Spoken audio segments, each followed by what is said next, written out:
Ready. Hello, मैं Anil sir, bio classes. Photosynthesis पिछले class में ख़त्म हो गया। आज दूसरा वाइटल फंक्शन है रेस्पिरेशन, श्वसन। Respiration is a biological process in which the oxidation of sugars and fats takes place and energy is liberated. श्वसन जो है एक जैविक क्रिया है जिसमें शर्करा और वसा का ऑक्सीकरण होता है और एनर्जी ऊर्जा मुक्त होती है। This energy is helpful for different activities of human body. और यह जो ऊर्जा निकलती है यह मनुष्य के शरीर के विभिन्न क्रियाविधि को करने में मदद करती है। इन दिस प्रोसेस एटीपी का फुल फॉर्म आपको परीक्षा में आता है कि एटीपी क्या है। एटीपी एनर्जी करेंसी है और एटीपी माइटोकॉन्ड्रिया में क्रिस्टी में बनता है। तो एटीपी का फुल फॉर्म है एडिनोसाइन ट्राइफॉस्फेट। तो ये जो एडिनोसाइन ट्राइफॉस्फेट है यह इस क्रिया में और CO2 दोनों लिबरेट होता है, निकलता है।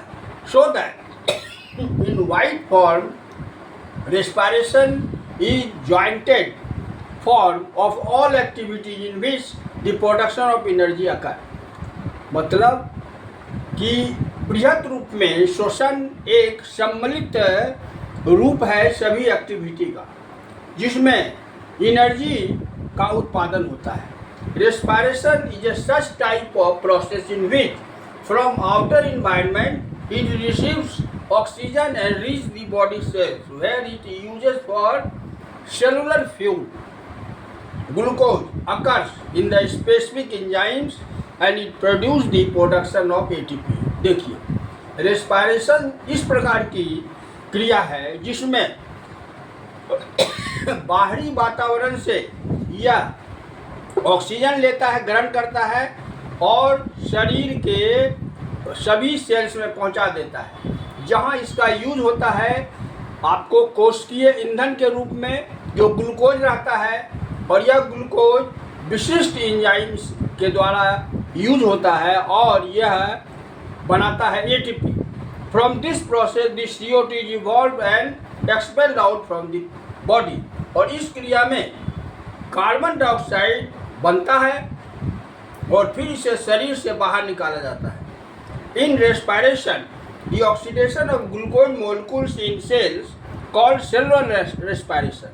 और श्वसन में क्या होता है कि ग्लूकोज अणु का ऑक्सीकरण होता है कोशिका में जिसको कोशिकीय श्वसन कहते हैं।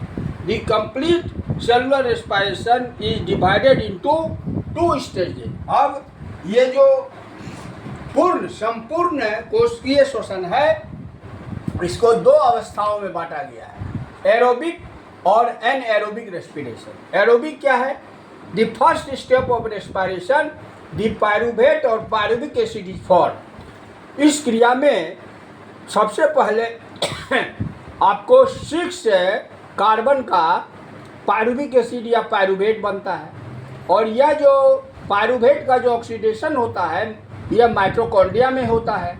और यहाँ पर in the process of in the presence of oxygen the pyruvate is fragmented।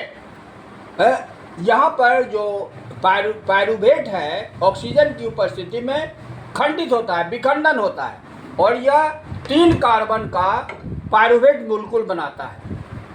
और फिर ये जो 3 कार्बन का है ये फ्रेगमेंट होता है, ये विखंडन होता है 3 कार्बन मोलेक्यूल्स में। इन एडिशन इसके अतिरिक्त जो है वाटर और केमिकल एनर्जी, रासायनिक ऊर्जा भी निकलती है जो कि स्टोर होता है एटीपी में, एटीपी अणु में। तो the fragmentation of ATP the energy is liberated and this energy coordinates different vital function in inner cells. अब एटीपी का जो विखंडन होता है तो एनर्जी निकलता है और यह एनर्जी जो है समन्वय करता है कोशिका के अंदर विभिन्न जैविक क्रियाओं का और यह ऑक्सीजन की उपस्थिति में होती है। तो कल फिर आपको एनएरोबिक बतावेंगे। एनएरोबिक जो है वह in the absence of oxygen होता है, इसमें फर्मेंटेशन की क्रिया होती है, और फिर जो है मसल्स में जब ऑक्सीजन नहीं मिलता है तो लैक्टिक एसिड बनता है। तो आज इतना ही, थैंक यू।